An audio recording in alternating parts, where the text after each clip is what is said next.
तो मुख्यमंत्री अरविंद केजरीवाल को आप सुन रहे थे। सवाल तो यह भी उठता है कि ठीक है, अब जांच होगी, जो दोषी होंगे उन पर सख्त कार्रवाई, लेकिन अगर तंग गलियों में अवैध फैक्ट्री चल रही थी तो उन अवैध फैक्ट्रियों को ऑपरेट करने से क्यों नहीं रोका गया। बीजेपी नेताओं और केंद्रीय मंत्रियों ने भी दिल्ली में अग्निकांड वाली जगह का दौरा किया।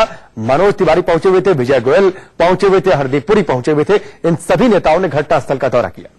तो अभी तक कारणों का पता चल रहा है, शॉर्ट सर्किट है और एक बिल्डिंग के एक चौथे फ्लोर पे मैक्सिमम जो लोग वहां पे रात को सोए हुए थे, आग लगने के बाद कुछ जलने से और कुछ लोगों की सफोकेशन से कैजुअलिटी हुई है। ये बहुत चिंताजनक बात है और इस दर्दनाक स्थिति में इसके तह तक जाना पड़ेगा। देखिए, रानी झांसी मार्ग पर जो अनाज मंडी है उसमें आग लगने से बहुत नुकसान हुआ है और 30-40 मौतें वहां पर बताई जा रही हैं कि हो गई हैं। तो दिल्ली तो आग के महीने पे बैठी हुई है और उसके लिए जाहिर तौर पर आप देखेंगे चांदनी चौक के दूसरे जो कंजस्टेड इलाके हैं उसके अंदर सरकार उसके बारे में कुछ कर नहीं रही है। तो मैं ये समझता हूं कि इससे सबक सीखकर कम से कम ऐसे सारे इलाके जो बहुत ज्यादा कंजस्टेड हैं उनका एक बार निरीक्षण होना चाहिए ताकि ये हादसे दोबारा नहीं हो। मेरी संवेदनाएं जो हैं मरने वालों के साथ। जो भी परिवार इफेक्टेड हैं, चाहे वो पूर्वांचल से हो, यूपी बिहार से, वो हमारे भाई बहन हैं, हमारे नागरिक हैं। इसलिए कहना कि सबसे ज्यादा कहीं से आए लोगों की हुई। जहां तक हमें जानकारी मिली है, सुबह 5:22 पर दिल्ली पुलिस और फायर डिपार्टमेंट को ये सूचना मिली। कुछ ही मिनटों में वो पहुंच गए और मैं ऑन द रिकॉर्ड कहना चाहूंगा कि इस समय जो सहायता दी गई और जो हमारा कर्तव्य बनता है, इस समय हम पूरी सहायता उन परिवारों को दें। और चलिए, हमारे सहयोगी अरुण धनता इस वक्त हमारे साथ जुड़ चुके हैं, सीधे उनका रुख करते हैं। अरुण, जब भी इस तरीके के हादसे होते हैं तो कई सारे शब्द बड़े आम हो जाते हैं। हम लापरवाही की बातचीत, सवालों की बातचीत, राजनीतिक दौरों की बातचीत होने लगती है, मुआवजे की बातचीत होने लगती है, उसके जरिए मरहम की बातचीत होने लगती है। लेकिन जो सवाल हर हादसों के बाद एक जैसे होते हैं कि आखिरकार तंग गलियों में अवैध फैक्ट्री चल रही थी, तो इन तंग गलियों में अवैध फैक्ट्री से अब तक सरकार बेखबर कैसे थी? वहां पर बच्चे काम करते थे तो उन्हें काम कैसे करने दिया गया? तो ये तमाम बड़े सवाल हैं। क्या इस बार उनका कोई जवाब मिलेगा?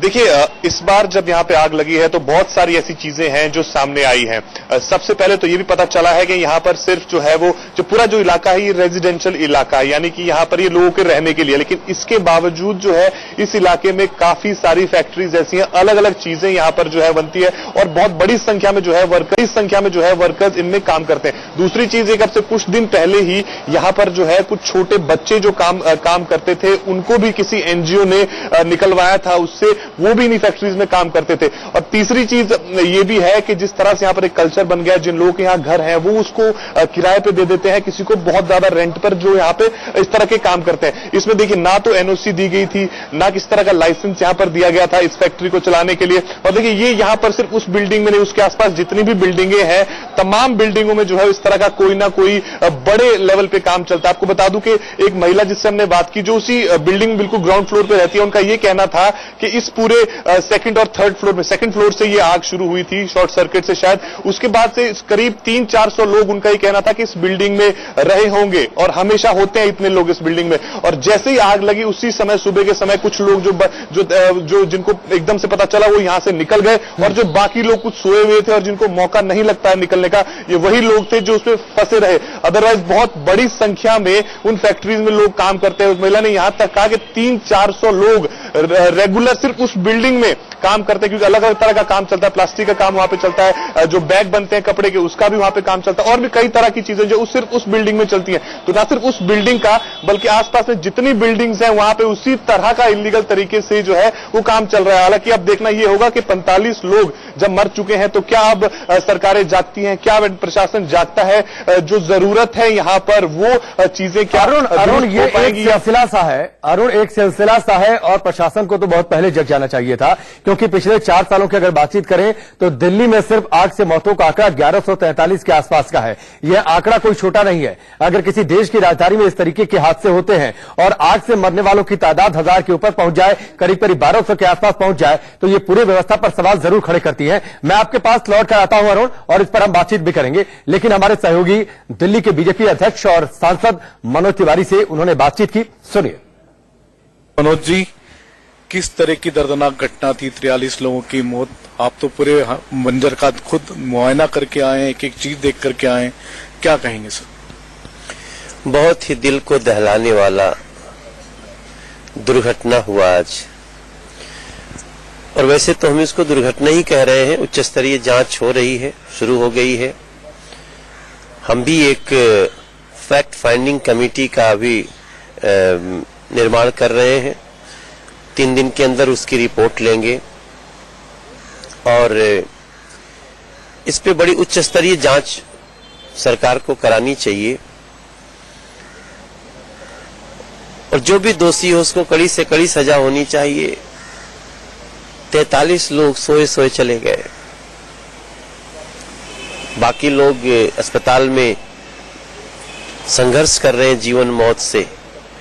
हम तो आपने देखा, हम घटनास्थल पर भी गए, फिर एलएनजेपी हॉस्पिटल गए, फिर हम लेडी हार्डिंग हॉस्पिटल गए, फिर हम आरएमएल गए। हर जगह जाके हमने सबका हालचाल लिया है।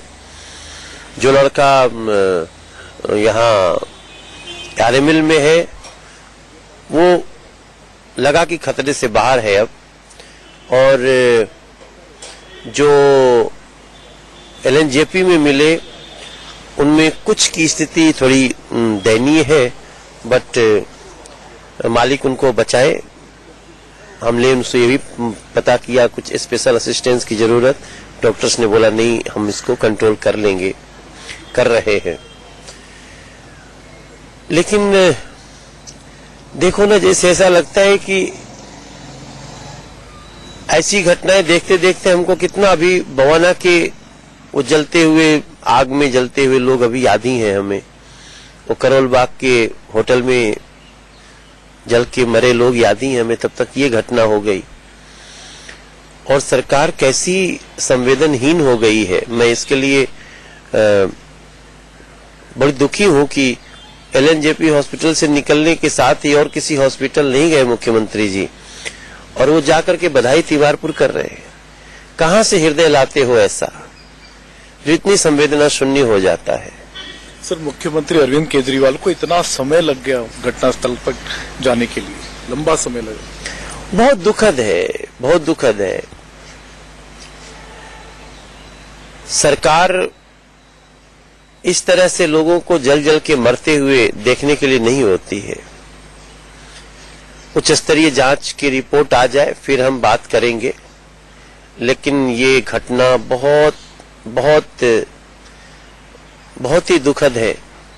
हम अपनी पार्टी के तरफ से जितने लोग मृत हुए उनको 5-5 लाख रुपए की सहायता कर रहे हैं, और जो घायल है उनको 25-25 हजार रुपए की सहायता, और हर घायल पर भी और जो अपनी जान गंवाए हैं उन सबके ऊपर परिवार से जुड़े रहने के लिए 2-2, 3-3 कार्यकर्ताओं की ड्यूटी लगाई है भारतीय जनता पार्टी ने।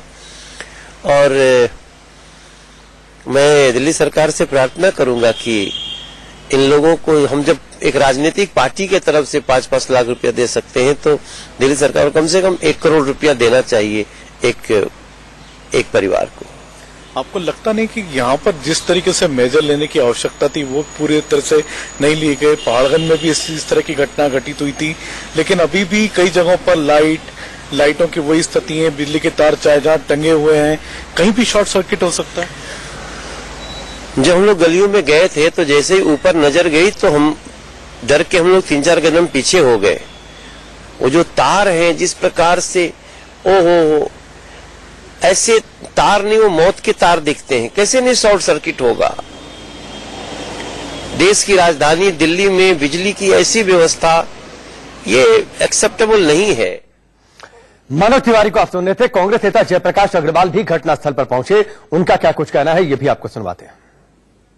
सर मैं किसी को दोष नहीं दे सकता, मुझे मालूम नहीं पूरे फैक्ट्स क्या हैं, लेकिन हमें तकलीफ है कि इतनी जाने गई हैं। लापरवाही बहुत बड़ी है। लापरवाही बहुत बड़ी है और ये सबको संजीदगी से इस मसले को हल करना चाहिए। बहुत दुख का विषय है और जो भी एडमिनिस्ट्रेशन में है उनको संजीदगी से इसके ऊपर काम करना चाहिए। जहां ये घटना अफसोसनाक और दर्दनाक है, वहां पर ये चिंता का विषय भी है कि जो सरकार को वहां करना चाहिए। अगर आप वहां अगर जाएं तो जिस प्रकार की बिजली की तारें ऊपर से लटकती झूलती हैं और ऐसा लगता है हम बिजली के तारों के जाल में आ गए हैं, और जिस प्रकार का वो छोटी छोटी गलियों में, तंग गलियों में जिस प्रकार वो फैक्ट्री चलती है और वहीं पे वो मजदूर अपना काम भी करते हैं, वहीं अपनी फैक्ट्री भी चला, वहां सोते वहीं रहते हैं, रिहायश भी उनकी वहीं है। तो दिल्ली सरकार को उसकी चिंता करनी चाहिए कि हम किस प्रकार पुरानी दिल्ली को जाएं, ऐसे और जो क्षेत्र हैं दिल्ली के अंदर, पुरानी दिल्ली के अलावा भी उनको डीकंजस्ट करें, इंश्योर करें कि उनको दूसरे ऑप्शंस दें, उनको अल्टरनेटिव ऑप्शंस दें, ताकि घटनाओं की द्वारा पुनरावृत्ति न हो सके।